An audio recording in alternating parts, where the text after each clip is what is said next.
창세기 17장 7절부터 12절 구약성경 20페이지에 있습니다. 제가 봉독해 드리겠습니다. 창세기 17장 7절부터 12절. 내가 내 언약을 나와 너 및 내 대대 후손 사이에 세워서 영원한 언약을 삼고 너와 내 후손의 하나님이 되리라.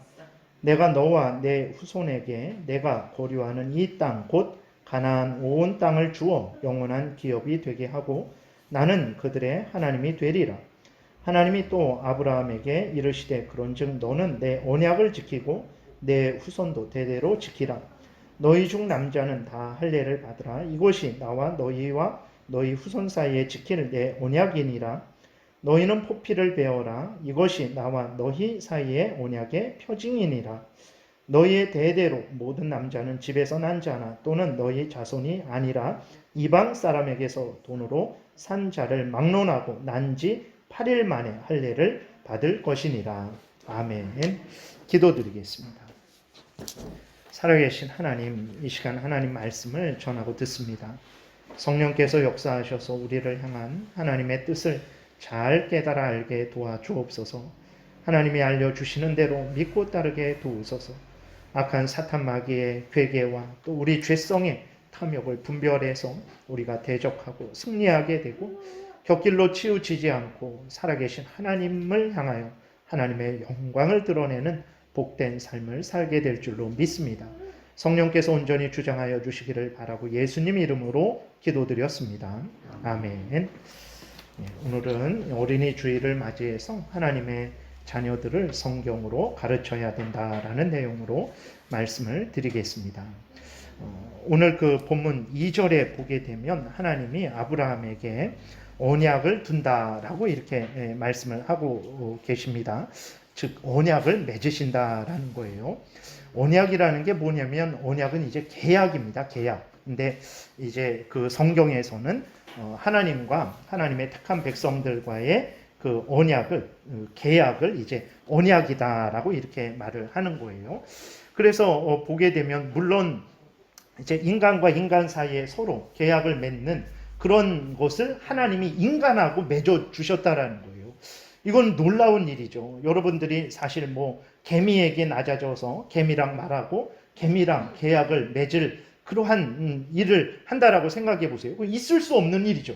그거는 개미가 우리와 무슨 이야기할 그런 가치가 있는 존재입니까? 그럴 가치가 없는 존재죠. 마찬가지입니다. 하나님이 아브라함과 언약을, 계약을 맺으신다 그랬을 때 그것은 있을 수가 없는 일이에요. 아브라함은 하나님과 계약을 맺을 만한 가치가 없는 그러한 존재죠. 마찬가지입니다. 하나님과 아브라함과의 관계, 하나님과 인간과의 관계는 하나님이 이렇게 그 이야기할 만한, 언약을 맺을 만한, 계약을 맺을 만한 그런 관계는 아니에요. 근데 하나님이 그 아브라함과 계약을 맺는 거예요.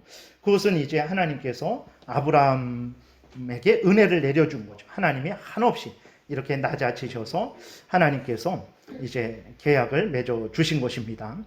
그러면 이제 그 계약의 내용이 무엇이냐 그랬을 때에 7절에 보게 되면 이렇게 기록이 되어 있죠. 7절에 내가 내 언약을 나와 너 및 내 대대 후손 사이에 세워서 영원한 언약을 삼고 너와 내 후손의 하나님이 되리라 이렇게 기록이 되어 있어요. 그러니까 하나님이 아브라함하고 계약을 맺어 주시는데 그 계약의 그 내용이 뭐냐 그랬을 때 하나님이 너와 너의 후손의 하나님이 되어주겠다. 그리고 너와 너의 후손은 나의 백성이 되게 해주겠다라고 이렇게 하나님께서 그 계약을 맺어 주시는 것입니다. 그러면 이제 하나님이 아브라함의 하나님이 되고 또 아브라함이 하나님의 자녀가 되는 그 계약을 맺었는데 그 조건이 있죠. 조건은 무엇입니까? 그 조건은 믿음입니다. 믿음. 그래서 그 믿음을 조건으로 해서 믿는 아브라함을 하나님의 자녀 삼아 주시고 믿는 아브라함에게 있어서 하나님이 그의 하나님이 되어 주시는 거예요. 그러면 아브라함이 무엇을 믿었는가라고 이렇게 우리가 생각을 해야 되죠. 하나님을 믿었고 하나님이 말씀하신 것을 믿었습니다. 간략하게 말씀을 드리면 그럼 아브라함이 하나님을 믿었고 또 하나님이 말씀하신 것을 믿었는데 그 하나님의 말씀하신 것이 무엇이냐 그랬을 때 한번 넘겨보세요. 그 창세기 12장 1절에 보게 되면 이렇게 기록되어 있습니다. 여호와께서 아브라함에게 이르시되 너는 너의 고향과 친척과 아버지의 집을 떠나 내가 내게 보여줄 땅으로 가라. 내가 너로 큰 민족을 이루고 내게 복을 주어 내 이름을 창대하게 하리니 너는 복이 될지라. 너를 축복하는 자에게는 내가 복을 내리고 너를 저주하는 자에게는 내가 저주하리니 땅의 모든 족속이 너로 말미암아 복을 얻을 것이라. 이렇게 기록이 되어 있어요. 그래서 하나님이 아브라함에게 너는 나의 백성이 되고 나는 너의 하나님이 되어주겠다라는 그 계약을 맺었는데 그 계약이 이루어지는 조건은 뭐냐면 믿음이에요. 믿음은 이제 하나님이 말씀하신 것을 아브라함이 믿는 거죠. 그래서 하나님이 그럼 아브라함에게 무엇을 말씀을 하셨냐 그랬을 때에 창세기 12장 1절부터의 그 약속을 이제 아브라함이 믿은 거죠. 그리고 또 무엇을 믿었습니까? 15장에 창세기 15장에 보게 되면 4절부터 6절까지 이렇게 기록이 되어 있어요. 여호와의 말씀이 그에게 임하여 이르시되 그 사람이 내 상속자가 아니라 내 몸에서 날 자가 내 상속자가 되리라 하시고 그를 이끌고 밖으로 나가 이르시되 하늘을 우러러 무뼈를 셀 수 있나 보라. 또 그에게 이르시되 내 자손이 이와 같으리라. 아브라함이 여호와를 믿으니 여호와께서 이를 그의 의로 여기셨다. 이렇게 기록이 되어 있어요. 그러니까 하나님께서 그 이삭에게 약속을 아브라함에게 이삭을 줄 것을 약속을 하셨죠. 그래서 아브라함은 그것을 믿었어요. 하늘의 그 별과 바다의 모래와 같을 것이다라는 그 약속을 믿었죠. 그래서 하나님께서 그것을 의로 여기셨습니다. 그리고 또 아브라함이 이것만 믿으신 건가? 하나님이 이것만 아브라함에게 말씀을 하신 건가? 그러지 않습니다. 가장 중요한 것을 하나님이 아브라함에게 알려주셨고 아브라함은 그것을 믿었어요. 그 가장 중요한 게 무엇인가 그랬을 때 바로 그것은 예수 그리스도를 통해서 이루어지는 구원에 대한 약속입니다. 아브라함이 하나님으로부터 이 약속을 받은 것이고 아브라함은 하나님이 주신 이 약속을 믿은 거예요. 근데 우리는 그렇게 생각할 수 있죠. 아니 그 아브라함은 예수님 오시기 전 2000년 전의 사람입니다. 아브라함 후에 2000년 후에 예수 그리스도께서 오세요. 근데 우리가 기억할 것은 아브라함 후에 2000년 후에 예수 그리스도께서 오시지만 그 예수 그리스도가 인간이 되어서 이 땅에 오신 것은 인간으로서 이 땅에 오신 것은 2000년 후의 일이지만 그러나 그 예수 그리스도는 어떤 분입니까? 예수 그리스도는 삼위일체 성자 하나님이시라는 것을 우리가 기억해야 됩니다. 그래서 인간이 되셔서 이 땅에 오신 것은 동정녀 마리아의 몸에서 태어나신 그때 처음으로 인간이 되셔서 이 땅에 오신 것이죠. 그러나 하나님으로서 전능하신 하나님으로서 예수 그리스도 성자 하나님으로서는 창세 전에 계셨던 영원 전에 계셨던 분이고 또 태초에 이 온 천지 만물을 창조하신 분이라는 것을 우리가 기억을 해야 됩니다. 그래서 요한복음 1장 1절부터 보게 되면 이렇게 기록되어 있어요. 태초에 말씀이 계시니라. 이 말씀이 하나님과 함께 계셨으니 이 말씀은 곧 하나님이시니라. 그가 태초에 하나님과 함께 계셨고 만물이 그로 말미암아 지은 바 되었으니 지은 것이 하나도 그가 없이는 된 것이 없느니라. 이렇게 기록이 되어 있습니다. 그러니까 하나님으로서 성자 하나님으로서 예수 그리스도는 영원 전에 계셨던 분이에요.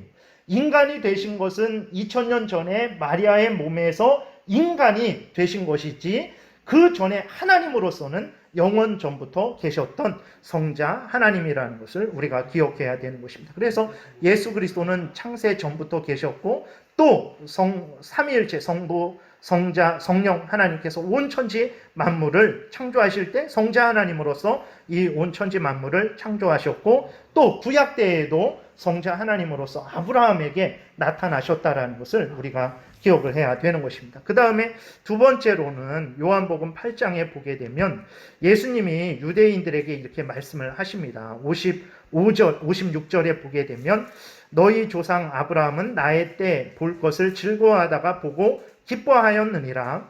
유대인들이 이르되 내가 아직 50세도 못 되었는데 아브라함을 보았느냐? 예수께서 이르시되 진실로 진실로 너희에게 이르노니 아브라함이 나기 전부터 내가 있느니라. 이렇게 기록이 되어 있어요. 그러니까 56절에 너희 조상 아브라함은 나의 때 볼 것을 즐거워했다 그랬어요. 나의 때. 다시 말해서 예수 그리스도께서 이 땅에 인간이 되셔서 오셔서 모든 택한 백성들의 죄를 지시고 십자가에 못 박혀 죽으시는 그 구원의 역사를 이루실 것을 아브라함이 보고 그것으로 인해서 기뻐하고 즐거워했다라는 거예요. 그러니까 유대인들이 믿을 수가 없죠.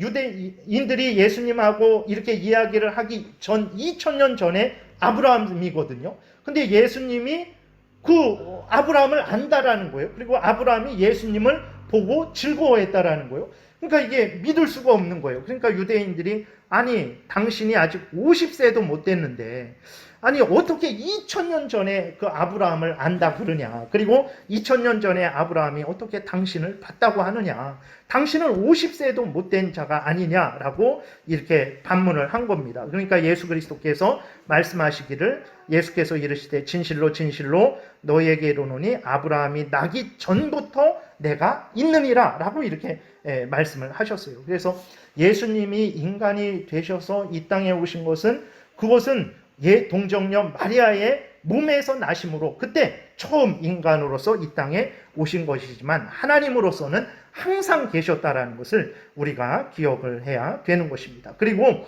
예수 그리스도께서 이 땅에 동정녀 마리아의 몸에서 나셔서 우리의 죄를 대신 지시고 십자가에 못 박혀 죽으시는 것이 구약 사람들은 몰랐냐? 그렇지 않습니다. 그것은 이미 하나님께서 구약 사람들에게도 이러한 예수 그리스도의 십자가의 죽음을 믿음으로 말미암는 구원에 대해서 분명히 알려주셨다라는 것을 우리가 기억을 해야 되는 것입니다. 그래서 창세기 늘 3장 15절에 보게 되면 하나님께서 그 뱀에게 형벌하실 때 여인의 후손이 너의 머리를 깨트릴 것이다, 칠 것이다 라고 말씀하셨을 때 그 여인의 후손이 의미하는 그 대표가 누구냐면 바로 예수 그리스도, 마리아의 몸에서 나신 예수 그리스도를 이제 의미하는 거예요. 그래서 구약 때의 사람들도 다 어떻게 구원을 얻었습니까? 우리와 같이 예수 그리스도를 믿어서 구원을 얻었다라는 것을 우리가 분명히 기억을 해야 되는 것입니다. 이사야 53장에도 보게 되면 예수님에 대해서 말씀을 하고 있는데 더 예수님에 대해서 신약 성경보다 더 자세하게 말씀을 하고 있어요. 그래서 예수님의 외모에 대해서도 말씀하고 있죠. 흠모할 만한 아름다운 것이 하나도 없다고 그랬어요. 인간적으로 봤을 때에는 예수님을 인간적으로 저 사람 정말 훤칠하게 잘생겼다. 좋은 가문의 사람이다. 이러한 것들이 하나도 없다라고 그렇게까지 아주 자세하게 말씀을 하고 있고 또 예수 그리스도께서 십자가에 죽으시는 것은 예수님의 죄 때문이 아니라 우리의 죄를 예수님에게 담당시키셔서 예수님이 우리의 죄를 담당하고 십자가에서 죽는 것이다 라고 이사야 53장에서 이미 말씀이 기록되어 있는 것을 보게 됩니다. 그러니까 예수님 오시기 전 700년 전입니다. 이사야 선지자는. 그러니까 그리고 또 미가 선지자 5장에 보게 되면 예수 그리스도께서 태어나실 곳이 어딘지 그것은 바로 베들레헴이라는 것을 분명하게 그렇게 기록하고 있는 것을 보게 되죠. 그래서 구약의 사람들도 예수 그리스도에 대해서 소개를 받은 거예요. 그래서 유월절 어린 양을 잡아서 그 피를 바르면 천사들이 그 집에 들어가지 않고 그 집을 넘어가서 그렇게 생명을 구원하게 된 그러한 모든 것들을 통해서 하나님은 예수 그리스도를 예표하죠. 그 광야에서 반석에서 물이 나오게 하는 것에 대해서 고린도전서 10장에서 뭐라고 말하고 있습니까? 그 반석은 곧 예수 그리스도다라고 이렇게 말씀을 하고 있는 것을 보게 됩니다. 그래서 아브라함을 믿음의 조상이라고 하잖아요. 우리의 조상이라고 합니다. 믿음의 조상, 우리와 같은 믿음을 가졌다라는 거예요. 만약에 아브라함이 우리와 같은 믿음이 아니라 다른 믿음을 가졌다면 믿음의 조상이 될 수 없어요. 우리의 조상이 될 수 없습니다. 그러나 로마서 4장에도 보게 되면 아브라함은 우리와 같은 믿음을 가진 믿음의 조상이다라고 이렇게 말을 하고 있어요. 그럼 아브라함이 무엇을 믿었습니까? 우리와 똑같이 예수 그리스도를 믿었다라는 것에 대해서 우리가 분명히 기억을 해야 되는 거예요. 그래서 하나님이 아브라함의 하나님 되고 아브라함이 하나님의 자녀가 되는 것은 무엇을 통해서 이루어진 것이냐? 믿음을 통해서 이루어진 거예요.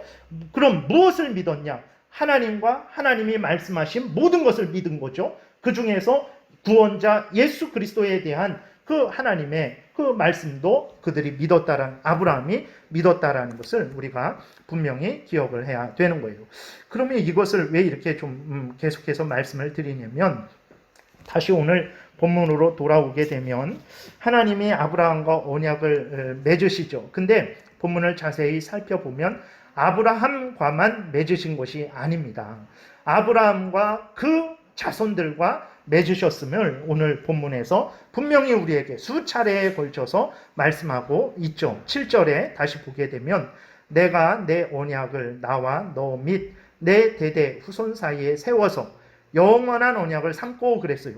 하나님이 언약을 세우는데 아브라함과만 언약을 세운 것이 아닙니다. 아브라함과 아브라함의 후손 사이에도 언약을 세웠다라고 기록이 되어 있죠. 그래서 그 7절 후반부 다시 보면 너와 내 후손의 하나님이 되리라 그랬어요. 아브라함 너만의 하나님이 될 것이다 이렇게 말씀하신 것이 아니라 너와 내 후손의 하나님이 되리라. 8절 내가 너와 내 후손에게 내가 거류하는 이 땅 곧 가나안 온 땅을 주어 영원한 기업이 되게 하고 나는 그들의 하나님이 되리라 그랬어요.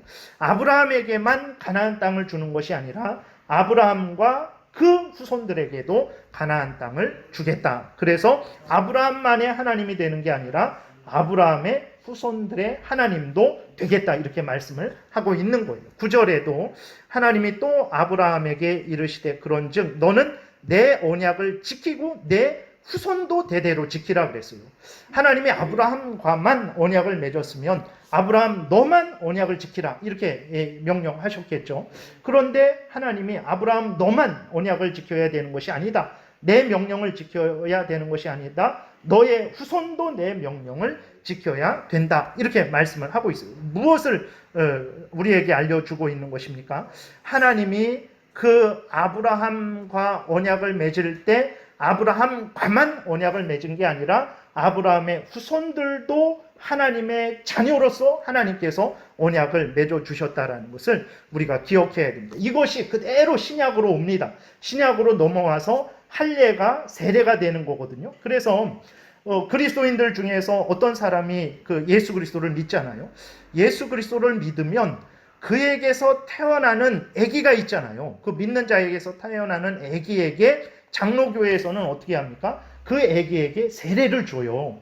그러면 왜 아기에게 세례를 줍니까? 세례는 무슨 표시입니까? 예수 그리스도의 피로 죄 씻음을 받았습니다. 당신은 예수 그리스도 안에서 정결케 되었습니다. 당신은 하나님의 백성이 된 자입니다라는 것을 그 의미하는 것이 세례거든요. 그러니까 예수 그리스도에 의해서 예수 그리스도의 보혈로 우리의 죄가 용서함을 받고 깨끗하게 정결하게 되었다라는 것을 이러한 예식을 통해서 우리에게 보여주는 게 세례입니다. 그렇기 때문에 세례는 누가 받는 거냐면 믿음을 고백하고 하나님 앞에 죄를 회개하고 예수 그리스도를 구주로 믿는 사람만이 세례를 받는 거예요. 근데 우리들도 다 그랬죠. 우리들의 자녀들에게 어떻게 하고 있습니까? 우리들의 자녀들에게 세례를 준단 말이에요. 왜 우리들의 자녀, 그 아이들이 예수 그리스도를 믿는다라고 고백을 하지도 않았는데 왜 우리의 자녀들에게 세례를 줍니까? 이 오늘 그 본문 창세기 17장에서 아브라함과 맺었던 그 언약 때문에 그렇습니다. 하나님이 아브라함과 언약을 맺으실 때 아브라함이 믿은 거예요. 아브라함이 믿었는데 하나님은 아브라함 그 개인 혼자만 하고 언약을 맺은 게 아니라 믿는 아브라함의 후손들도 포함해서 그들의 하나님이 되어주겠다. 그리고 너만 아니라 너의 자녀들도 나의 자녀가 될 것이다 라고 이렇게 말씀을 하고 있는 거예요. 그래서 신약 때의 장로교회에서 믿는 자들의 그 자녀가 태어났을 때 그 아이들에게 세례를 주는 근거는 무엇이냐면 이렇게 이 믿음의 언약, 이게 은혜 언약이라고 이렇게 말이 되어지는데 이러한 언약의 방식이 그대로 신약으로 이어진 것을 우리가 분명히 믿기 때문에 그렇죠. 그래서 우리 믿는 자들에게서 태어나는 그 자녀들도 하나님의 자녀로 인정을 하는 거예요. 하나님의 자녀로 인정하기 때문에 그 아이들에게 세례를 주는 것입니다. 그래서 오늘 본문 읽은 본문 10절 이하로 보게 되면 하나님이 할례를 명하시죠. 그런데 하나님이 아브라함에게만 할례를 행하라 이렇게 말씀하지 않습니다. 아브라함에게서 태어나는 모든 자녀들에게도 할례를 행하래요. 언제 할례를 행하라고 합니까? 12절에 보게 되면 난지 8일이 되면 8일째 되는 아기에게도 할례를 행하라 합니다. 그것은 하나님의 자녀라는, 하나님의 백성이라는 표시거든요. 그러니까 우리가 유아 세례를 주는 것도 바로 이러한 언약의 근거에서 믿음의 조상인 아브라함과 맺으신, 그것은 우리와 맺은 언약과 동일한 언약이죠. 그 언약의 근거에서 우리 그리스도인들에게서 태어나는 자의 자녀들에게도 세례를 이제 주는 것입니다. 근데 침례교는 유아 세례를 인정하지는 않습니다. 왜 그러냐면 앞에서 말씀드린 대로 침례교는 그 세례는 믿음을 고백하는 사람들이 받는 것 아닙니까? 그렇기 때문에 그 갓난 아기들이 예수도 모르고 자기의 죄를 회개하지도 않고 믿음의 고백도 못하는데 어떻게 그 갓난 아기들에게 세례를 줍니까? 세례를 안 줘요. 침례교는 그래서 유아 세례를 인정하지 않습니다. 근데 앞에서 말씀드렸듯이 장로교는 바로 말씀드렸던 것에 근거해서 그 유아 세례를 주는 거거든요. 근데 우리가 이렇게 보게 됐을 때 그러면 그렇기 때문에 침례교는 믿는 자에게서 태어난 아기들을 하나님의 자녀로 아직은 인정 안 하는 거예요. 그거는 불신자로 그냥 인정을 합니다. 그냥 그 믿음의 교육을 계속 시켜서 그 아이가 자라서 믿음의 고백을 하기 전까지는 하나님의 자녀로 인정 안 하는 거예요. 근데 우리 장로교는 그 아이가 자라서 불신앙을 고백하기 전까지 나는 하나님을 안 믿는다. 나는 절대로 하나님 뜻대로 살아가지 않겠다라고 고백하기 전까지는 하나님의 자녀로 믿는 거예요. 하나님의 자녀로 믿기 때문에 그 아이들에게 하나님의 자녀라는 표시인 세례를 주는 것이죠. 근데 이게 중요한 것은 왜 그러냐면 우리들에게서 태어난 아이들을 어떤 아이로 봐야 되는가. 침례교 같은 경우에서는 믿음을 고백하지 않았으니까 아직 하나님의 자녀가 아니다라고 이렇게 보고 교육을 해도 교회에서 교육을 해도 하나님의 완전한 자녀가 아니다라고 그렇게 보고 교육을 하는 거예요. 근데 장로교 같은 데서 장로교에서는 어떻게 하냐면 아직 그 아이가 불신앙을 고백하기 전까지는 하나님의 자녀로 보고 교육을 하는 거예요. 그러니까 우리들에게서 태어난 자녀를 어떻게 봅니까? 아직 하나님의 자녀가 아니다 이렇게 보는 게 아니고 하나님의 자녀로 보고 그 아이들에게 하나님의 말씀을 교육하고 양육하는 것이죠. 그러니까 이게 중요합니다. 왜 그러냐면 진짜 그 성인이 되어서 그 믿음을 고백하는 그러한 자들에게만 구원이 있다라고 했을 때 무슨 문제가 생기냐면 우리 뱃속에 있을 때 이제 그 생명체가 수정이 된 직후부터 우리는 이제 생명으로 보게 되죠. 그래서 낙태를 반대하는 것입니다. 그 뱃속에 수정됐을 때부터 생명인데 그 뱃속에서 유산되는 경우가 있단 말이에요. 그 생명이 죽는 경우가 있어요.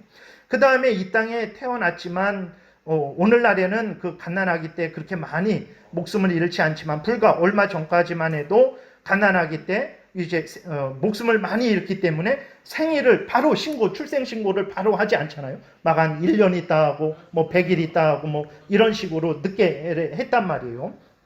그러면 그런 아이들, 그 다음에 어떤 장애를 가진 그러한 사람들, 그래서 정말 잘 듣지도 못하고 말하지도 못하고 이해하지도 못하는 그런 경우가 있단 말이에요. 그러면 그런 경우에 있어서는 그럼 그들은 직접 자기가 믿음의 고백을 하지 못했기 때문에 그건 구원받지 못한 것인가? 라는 문제가 생긴단 말이에요.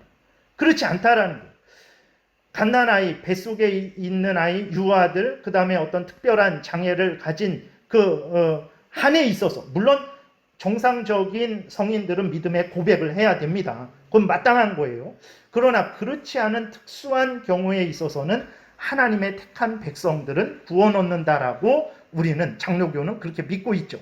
그렇기 때문에 그 아이들에게 그 어린 유아들에게 자기가 믿음을 스스로 고백하지 못하는 유아들일지라도 그 유아들에게 세례를 주는 것입니다. 이게 참 중요하죠.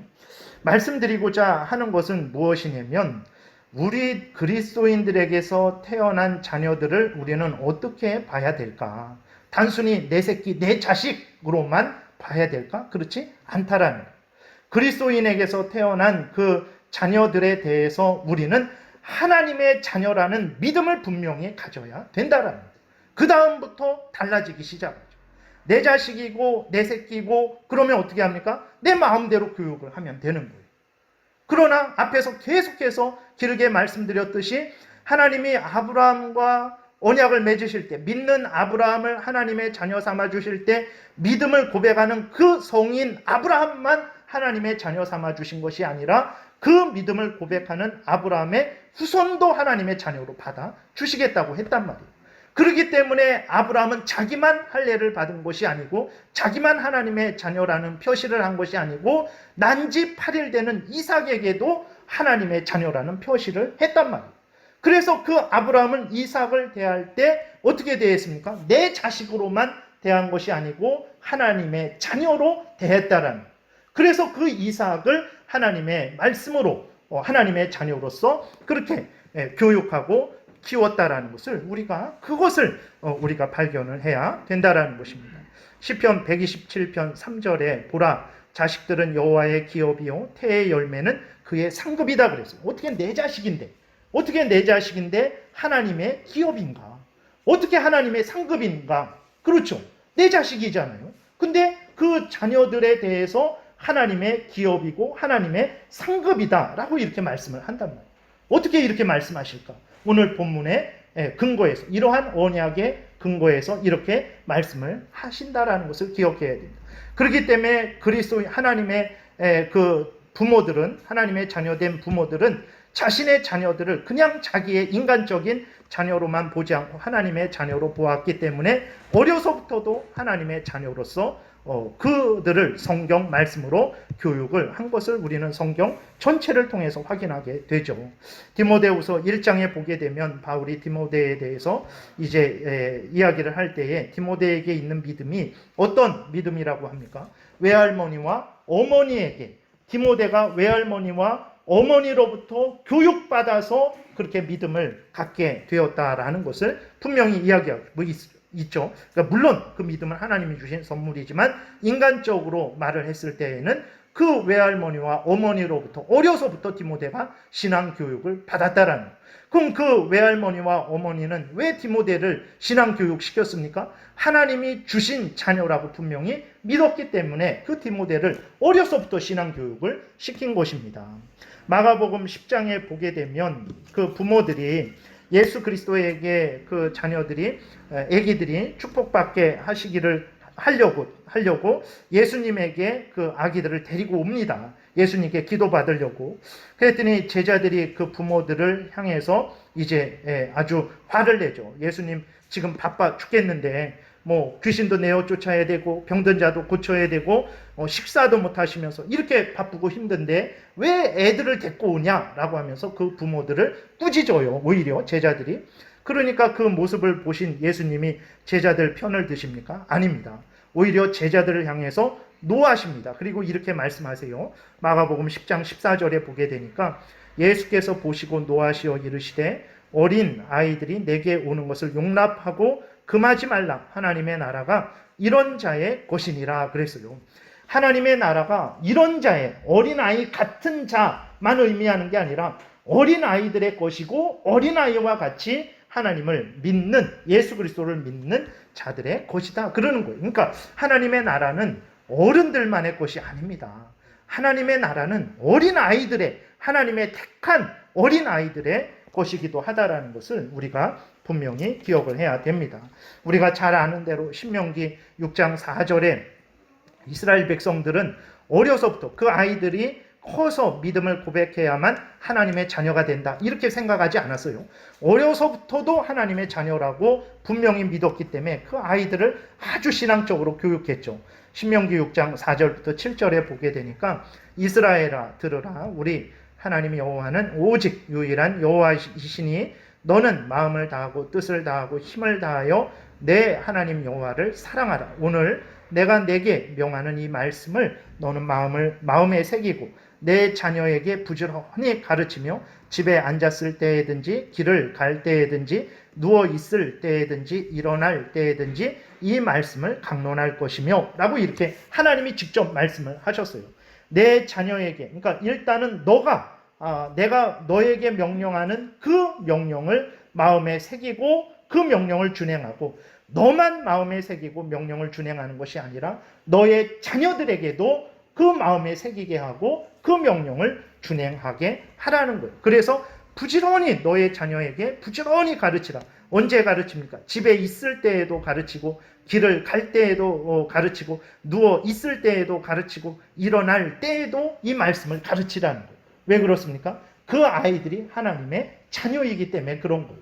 하나님의 자녀니까 하나님의 자녀답게 키우라는 것이 성경이 우리에게 말씀하시는 명령이라는 것을 기억해야 됩니다. 그러나 정말 오늘날에 보게 되면 하나님이 주신 자녀를 하나님의 말씀으로 부지런히 집에서도 집에 있을 때, 또 누웠을 때, 앉아 있을 때, 또 길을 갈 때에, 또 일어났을 때에 그렇게 교육하는 일이 참 적죠. 그럼 이것은 바로 하나님의 자녀를 맡겨주신 하나님에게 육신의 그 부모된 자들이 직무유기하는 것이라는 것을 우리가 기억을 해야 되는 것입니다. 앞에서 계속해서 말씀을 드렸어요. 우리들만 하나님의 자녀가 아닙니다. 우리들의 자녀도 하나님의 자녀인 거예요. 그 믿는 자에게서 태어난 그 자녀들은 하나님의 자녀로 믿고 우리는 세례를 줬어요. 하나님의 자녀다라고 믿고 세례를 줬는데 그 자녀를 키울 때 말씀으로 키우지를 않는 거예요. 하나님의 말씀으로 키우지를 않아요. 그냥 수학만, 영어만, 이러한 세상 지식, 그걸 당연히 교육을 시켜야 됩니다. 그걸 나쁘다라는 게 아니에요. 열심히 시켜야 되지만 그것만 시켜서는 안 된다는 거예요. 하나님의 자녀니까 먼저 하나님을 경외하고 그 명령을 따라 살아가도록 아이들에게 어려서부터도 끊임없이 그 말씀으로 교육을 시키는 것이 그건 당연한 그러한 본분이죠. 그런데 하나님의 자녀라고 그렇게 믿고 유아 세례를 그 아이들에게 줬으면서도 그 유아 세례 받은 아이들을 하나님의 자녀로 안 키우는 거예요. 하나님의 말씀으로 안 키우는 거예요. 그저 돈 주고 물질 주고 뭐 학원 보내주고 그저 수학 영어 잘 이렇게 가르쳐서 좋은 대학 좋은 직장 그렇게 가게 해주면 그것이 부모의 본분이다라고 생각하는데 그것은 너무나 잘못된 거예요. 그런 일 하지 말라라는 게 아니라 열심히 해야 되죠. 그러나 근본적으로 그 아이는 누굽니까? 하나님의 자녀예요. 하나님의 자녀이기 때문에 유아 세례를 준 거잖아요. 그러면 그 아이를 하나님의 자녀로 키워야 되는 것은 부모의 본분입니다. 그렇게 하지 않았을 때 그 부모는 하나님 앞에서 직무유기하는 거예요. 이거는 심각한 일입니다. 정말 심각한 일. 세상에서도 직장에서 어떤 책임을 맡았는데 그 책임을 다 하지 않아요. 그럼 가만히 둡니까? 그러지 않죠. 한두 번 이렇게 거기에 대해서 그 회사 입장에서 경고를 하고 그런데도 그 직무에 대해서 다 하지 않았을 때에는 해고하잖아요. 그거는 노동법에도 저촉이 안 되는 거예요. 그건 당연히 그렇게 공고사직 할 수 있는 거예요. 그런데 하나님의 자녀를 맡은 우리들이 그렇게 하나님 앞에서 하나님의 자녀를 맡은 부모로서의 그러한 본분을 다하지 않는다면 하나님 앞에서 얼마나 우리들이 큰 잘못을 범하는 것인지를 우리는 다시 생각을 해야 되는 것입니다. 하나님의 자녀를 하나님을 경외하고 그 명령을 따라 살도록 교육시키는 것이 바로 그리스도인 된 부모들의 본분이라는 것을 기억해. 이 일에 대해서 우리가 책임을 다하지 않게 되면 우리 그리스도인들도 마지막 때에 예수 그리스도의 심판대 앞에 서게 된다라는 것을 여러분 기억하십시오. 불신자들만 심판대 앞에 서는 게 아니에요. 불신자들은 심판대 앞에 서서 자기들의 죄가 확인되고 그 죄에 대한 형벌로 영원한 지옥에 들어가게 되겠죠. 그러나 그리스도인들도 심판대 앞에 섭니다. 그러나 불신자들과는 다르죠. 우리들의 죄가 확인이 될 거예요. 우리의 생각으로 지은 죄, 말로 지은 죄, 행동으로 지은 죄, 모든 우리들이 행한 것들이 다 드러나게 될 것입니다. 근데 그때에도 예수 그리스도의 십자가 보혈 공로에 근거해서 우리가 그 죄에 대한 대가를 우리가 치르지 않게 되는 거죠. 그래서 예수 그리스도에 의해서 우리가 의로운 자라는 것을, 의롭게 되었다라는 것이 확인되고 우리는 천국에 가게 될 것이죠. 근데 중요한 것은 무엇입니까? 우리도 심판대 앞에 서서 우리들이 생각으로 행한 일, 말로 행한 일, 행동으로 행한 모든 일들에 대해서 우리가 하나님 앞에 직고하는 때가 있게 될 거라는, 그때 우리는 우리들의 자녀를 어떻게 키웠는지에 대해서 하나님께서 우리에게 물으실 때 뭐라고 우리가 답을 할 수 있겠습니까? 우리는 이 일에 대해서 깊이 생각을 해야 되는 것입니다. 말씀을 마치겠습니다. 우리는 하나님의 자녀들이죠. 예수 그리스도를 믿는 자들은 하나님이 오늘 본문에서 분명히 말씀하고 있듯이 내가 너를 나의 자녀로 삼아주겠다, 내가 너의 하나님이 되어주겠다라고 이렇게 분명히 말씀을 하셨어요. 근데 우리들만 하나님의 자녀로 삼아주는 것이 아니라 우리들의 자녀도 하나님이 하나님의 자녀로 삼아주시는 거예요. 물론 우리 그렇다고 그리스도인들의 모든 자녀들이 다 택함 받은 자들이냐, 다 구원받냐, 그러지는 않습니다. 그거는 우리 알 수 없죠. 아브라함의 자녀를 하나님의 자녀로 삼아주신다고 하셨지만 아브라함에게서 태어난 이스마엘은 하나님이 불택자거든요. 그럼 구원 못 받은 자죠. 이삭만 하나님의 택함 받은 자녀가 된 것이고, 이삭에서 또 자식이 에서와 야곱이 태어났지만 에서는 버림받았고 야곱은 구원받았죠. 근데 우리는 몰라요. 그거는 어쨌든 누가 택함 받았는지 누가 버림받았는지 우린 모릅니다. 그렇기 때문에 우리는 그 아이가 자기가 직접적으로 하나님을 완전히 부인하고 불신앙을 선택하기 전까지는 하나님의 자녀로 받아야 되는 거예요. 그리고 불신앙을 선택하고 나갔을지라도 하나님의 택한 자녀, 때가 되면 돌아올 것이다 라는 믿음을 가지고 끊임없이 그 아이를 위해서 기도하고 하나님의 그 복음을, 예수 그리스도가 구주됨을 증거해야 되는 것입니다. 말씀을 마치겠습니다. 우리만 하나님의 자녀가 아니에요. 우리의 자녀들도 하나님의 자녀입니다. 이것이 성경 전체가 우리에게 알려주시는 하나님의 뜻입니다. 그렇기 때문에 우리만 하나님을 섬겨서는 안 됩니다. 우리만 하나님의 말씀을 들어서는 안 돼요. 우리만 하나님 앞에 봉사하고 섬겨서는 안 됩니다. 예전에 이렇게 보게 되면 지금은 뭐 많이 그러지는 않은데 한참 교회 일들은 다 청년들이 막 하고 그랬잖아요. 그러면 그 자식을 너무 사랑하는 부모님은 그 마음을 이해하죠. 야야 너 가만히 있어, 내가 다 할게, 막 이런 식으로까지 했어요. 물론 자식을 사랑해서 그런 것을 얼마든지 이해하죠. 그러나 부모만 하나님께 헌신 봉사해야 되는 책임이 있는 게 아니에요.